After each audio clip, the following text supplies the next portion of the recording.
গাইবান্ধার ঐতিহ্যবাহী সুস্বাদু এক মিষ্টির নাম রসমঞ্জুরি।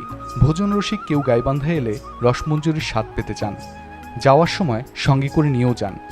ব্যবসায়িকভাবে 1940 সালে গাইবান্ধায় প্রথম এই মিষ্টি বানানো শুরু হয়। ধীরে ধীরে এই মিষ্টির সুনাম ছড়িয়ে পড়ে। এই মিষ্টি প্রথম বানিয়েছিলেন গাইবান্ধা শহরের সার্কুলার রোডের মিষ্টি ভাণ্ডারের মালিক রামমোহন দে। সেই রসমঞ্জুরি ছড়িয়ে পড়ে জেলার অন্য মিষ্টির দোকানগুলোতেও। ব্যক্তি উদ্যোগে গাইবান্ধার রসমঞ্জুরি দেশের অন্যান্য জেলায় নিয়ে বিক্রি করেন অনেকেই। বিশেষ প্রক্রিয়ায় সৌদি আরব, মালয়েশিয়া সহ বিভিন্ন দেশে ক্রেতারা নিজের উদ্যোগেই এই মিষ্টি নিয়ে যান। এ বিষয়ে Gaibandha chamber of commerce and ইন্ডাস্ট্রিজের সভাপতি মকসুদার রহমান বলেন, একসময় রসমঞ্জুরির স্বাদ শুধু এই জেলার মানুষই পেতেন।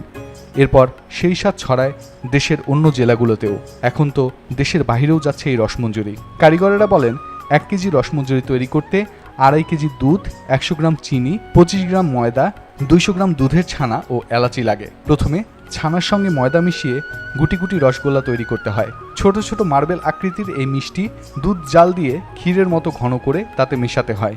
এভাবেই তৈরি হয় সুস্বাদু রসমঞ্জুরি। গাইবান্ধা জেলাকে পরিচিত করতে 3টি পণ্যকে দিয়ে ব্র্যান্ডিং করছে জেলা প্রশাসন।